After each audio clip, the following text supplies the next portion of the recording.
Hello everyone. This video is for the UGC NET aspirants of English literature. Welcome to the crash course on literary criticism for the UGC NET exam. In the next few minutes, we will explore the major schools of criticism, key concepts, and the important critics and their seminal works. Let's start from the basic. What is literary criticism? Literary criticism is the study, evaluation, and interpretation of literary text. It helps us understand how literature works, its meaning, structure, and its impact. It provides tools to analyze themes, symbols, language, and the socio political context of the text. Major types of literary criticism: New criticism, structuralism, post structuralism, feminist criticism, Marxist criticism, psychoanalytic criticism, and post colonial criticism are some of the important types of literary criticism. Each emerged in different historical, and intellectual context, shaping how we read literature. New criticism. New criticism emerged in early 1920s, which focuses on close reading, analyzing the text itself without any external influences. It rejects authorial intent and historical context. It emphasizes a close reading of the text structure, language, and devices. Critics and works of new criticism. Cleanth Brooks, The Well-Wrought Urn, W.K. Wimsett and Modrow Beardsley's The Intentional Fallacy and The Effective Fallacy, John Crowe Ransom's The New Criticism, I.A. Richards' Practical Criticism and The Principles of Literary Criticism. Among the above mentioned critics, I.A. Richards played the major part in the formation of new criticism. Structuralism. Structuralism examines the underlying structures of a text, exploring how meaning is constructed. Structuralism is emerged in the early 1950s through Ferdinand de Saussure's work, Course in General Linguistics. According to Saussure, meaning is produced by the relationship between signifier and the signified, which form the sign. So here, according to Saussure, the signifier means the sound of the word, while the signified means the word or the mental concept, while the sign means the object or the thing. Through this is how the textbooks are analyzed through structuralism, which uses binary opposition and explores codes and conventions.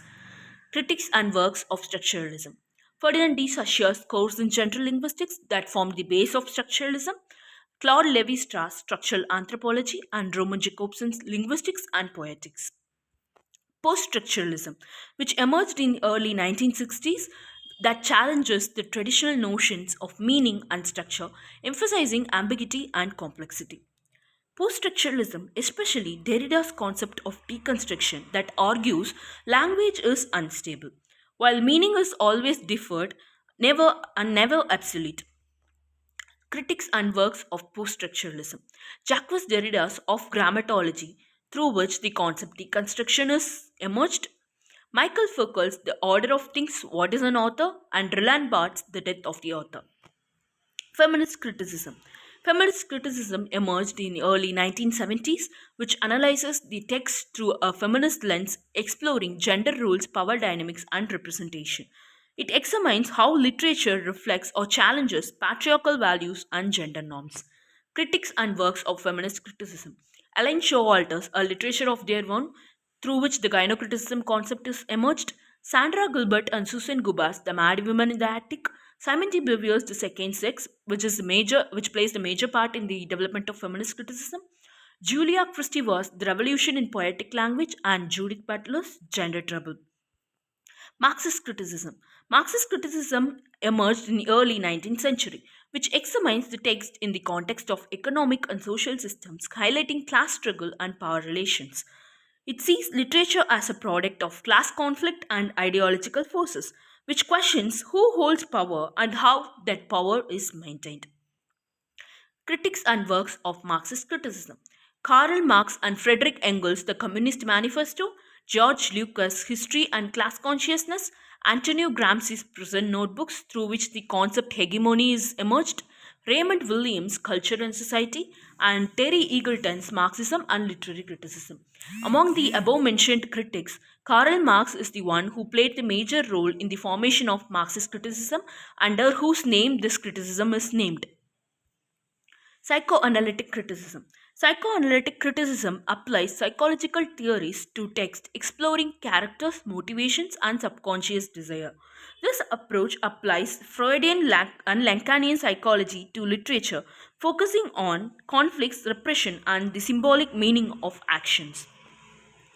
Psychoanalytic criticisms, critics, and works. Sigmund Freud's The Interpretation of Dreams, Carl Jung's The Archetypes and the Collective Unconscious, Harold Bloom's The Anxiety of Influence, Jacques Lacan's Ecrets.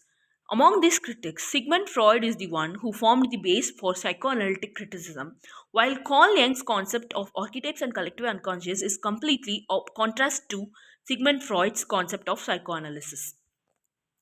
Postcolonial criticism. Postcolonial criticism analyzes text in the context of colonialism and imperialism, exploring power dynamics and the cultural identity. It examines how literature resists or replicates imperial power. Critics and works of postcolonial criticism. Edward Said's Orientalism, Homi K. Bhabha's The Location of Culture, through which the key concepts hybridity and mimicry emerged. And finally, Gayatri Chakravarti Spivak's Can the Subaltern Speak?